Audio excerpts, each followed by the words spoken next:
Wake up in the grind, clock ticking, 20 minutes flat, freedom main-handed, knives built where the real ones. What is up, and welcome back to another episode of the 20-Minute Freedom Project. I am Josh Lopez, and this show is for those who want ownership, discipline, freedom, and to build a life that they have always wanted, one that is earned and not handed to them. I am fired up about this episode today, and if it lands the way I think it will, it might be the most important 15 minutes you spend this week. No one is coming. I need you to actually sit with that for just a second. Not as something you nod at and keep scrolling. Goes in one ear and comes out the other. But as the actual truth about your life right now. No one is coming to get you in shape. No one is coming to fix your finances. No one is coming to build your business. No one is coming to repair your relationships.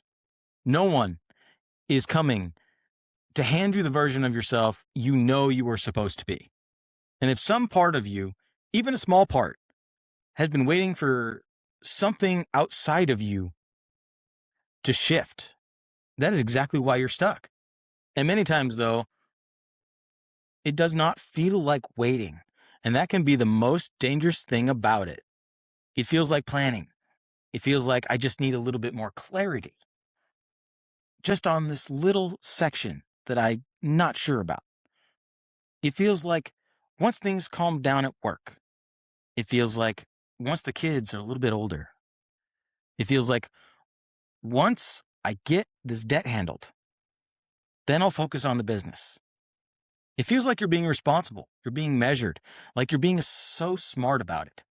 But let me show you what that actually looks like from the outside.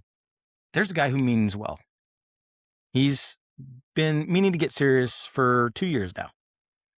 He knows that he needs to do it. He's not confused. He has watched enough YouTube videos. He's read enough. He knows the basics. But he keeps waiting for the right time. January, after the holidays, after this big project at work, maybe next Monday, after things settle. And the whole time, his energy is lower. His confidence is quietly eroding. And every morning he wakes up and looks himself in the eye and looks himself up and down in the mirror, knowing that he is not living the life that he is capable of. That's not planning. That's waiting for a story that he keeps telling himself to come to fruition. There's another guy. He has a business idea, and he's been sitting with it for probably 3 years now. He's talked about it. He's thought about it late at night, done all the planning, but it hasn't got right, just perfectly right about it. He's even told his wife about it and hasn't taken the first step. And you might be asking, why has he not been moving yet? The reason is because he hasn't figured everything out yet. He's waiting until the idea is perfectly formed, until the timing is right, until he has more money saved, until he feels ready. Meanwhile, someone else built something similar, launched it imperfectly, and is already learning from real customers. Again, not planning, but waiting. And maybe the hardest one to look at. There's a guy whose marriage is struggling. It's not in crisis, but the distance is there. They're roommates more than partners. And he knows it. I'm sure she knows it. But he's waiting for her to bring it up first. For things to naturally get better. Or waiting for his headspace to be better. He keeps telling himself it's not that bad. Every month passes without a real conversation. The gap gets a little bit wider. I'm not saying any of this to pile up on you. I'm saying it because I've lived versions of all of those 3 guys. And the common thread is not what you might think it would be. It's not laziness. It's not that they don't care. It's that they are waiting for someone or something that is never going to show up. So let me coach you on this for just a second. I want you to actually do this. Don't just listen. Actually think about it. Where in your life right now are you waiting? not in the obvious dramatic way, in the quiet of your own mind, the I'll get to it way, the I've been meaning to way. Is it in your body? Are you telling yourself that you are going to get serious about it after some future event or milestone? Maybe it's in your finances. Are you living paycheck to paycheck, knowing you need a real plan, but avoiding the conversation with yourself because the numbers feel so overwhelming? Okay, maybe it's not those. Maybe it's in your relationship. Is there a conversation that you've been putting off because you don't know how it will go? And that silence feels easier than the conflict. Is it your purpose? Do you have something inside you, a calling, an idea, a direction that you haven't stepped into just yet because you're not sure it'll work? I want you to name it right now, in your head or out loud. Don't skip past this, because here's what I know to be true. You already know what it is. You don't need my help to identify it. It's the thing that quietly nags at you, the thing that you think about in the shower, the thing you think about as you drive to work or coming back from it, the thing you push down because thinking about it means that you have to do something about it. Name it. Because once you do, you have taken the first step to fixing it. Now here's the shift. The reason most men stay stuck isn't that they don't know what to do. It's that they're waiting for a feeling before they act. That feeling where everything clicks, where you wake up motivated, clear, fired up, and suddenly everything is just going the right way and it feels easy. That feeling is real. I've felt it, and I'm sure you've felt it too. It is the most unreliable foundation that you can build on. It is like building a foundation in the sand without going down to bedrock to give yourself a firm foundation.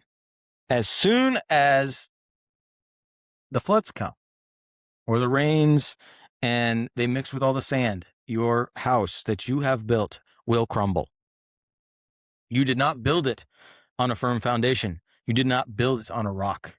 It is better to build a house imperfectly on a firm foundation than to build one on a weak foundation. But back to that feeling, because we've all known that we've had it. We had those days we wake up and everything just goes so perfectly. It's like you're on cloud nine. It's like nothing could get in your way to disrupt it. It shows up whenever it wants to, and it disappears just as fast. Things get hard, things get uncomfortable, or maybe they get boring. Sometimes the best businesses are the most boring ones. And that's not what you tell yourself in your mind. And if you're always searching for that perfect feeling, you will spend your entire life resetting, day after day, week after week, month after month, and year after year. So the truth about how change actually works, you don't wait until that feeling to act. You act. And that is what starts the change of how you feel. Action creates momentum, not the other way around. The clarity you've been waiting for doesn't come from thinking harder.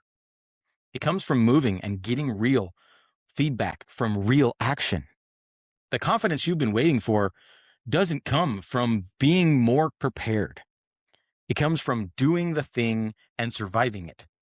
But you have to execute first and make that decision. The deeper thing underneath all of this, and this part I really want you to hear, is ownership. Not the kind that sounds good, not the version of it that you post on Instagram. Real ownership, the kind that costs something. It means looking at your life, all of it. The parts you're proud of, the parts that aren't fair, the parts that genuinely aren't your fault, and saying, this is mine. I take ownership of all this. And that's a hard thing to do, because when you fully own your life, you lose every exit. There's no more blaming your upbringing. There's no more blaming your circumstances. No more blaming her or him or them or the economy or the timing. It's all on you. And I know that sounds kind of heavy, but here's the other side of it. If no one is coming to save you, then no one is holding you back either. The same truth that kills the illusion of rescue kills the illusion of their limitation. You don't need permission. You don't need someone to validate your next move. You don't need everything lined up perfectly. The men who build something real, they move before they're ready. They make decisions with incomplete information, and they do it anyway.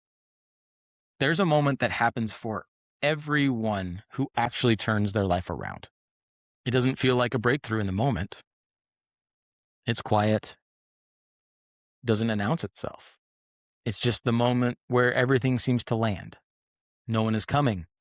And instead of that being defeating, it's clarifying, because now you know what to do.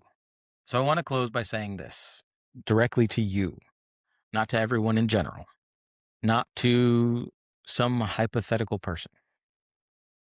To you, whoever is listening to this right now. I know some of you are in a hard season. Things feel heavier than they look from the outside. You're carrying more than people see. And this episode might have landed in a way that is felt more like one thing on an already full plate. That's not what it is. This is not me piling on you. This is me telling you the version of you that you actually want to be, the one who's locked in, moving forward, building something real. That guy doesn't need perfect conditions to show up. You just need to decide. Not tomorrow, not when things calm down, not after the next thing resolves, but today. One thing, not a full overhaul. Just one thing you've been putting off that you know would move your life forward more than anything else. Send a message, have a conversation, make a phone call, make multiple phone calls, go to the gym, start the thing you know you need to do. Just start. Take the first step, because you already know that no one is coming. But you also know, if you're being real with yourself, that you are capable of more than where you're standing right now. And the gap between where you are and who you're supposed to be, it's not a life sentence. It's an invitation to grow on everything and become the person you know you can become. If this episode hit home, share it with someone who has been waiting, looking for someone to save them. And if you're sitting there right now, knowing there's something you need to do it. Even if it's small, even if it's uncomfortable, because this is where it all starts. Good morning, good afternoon, or good night, and I'll catch you on the next one.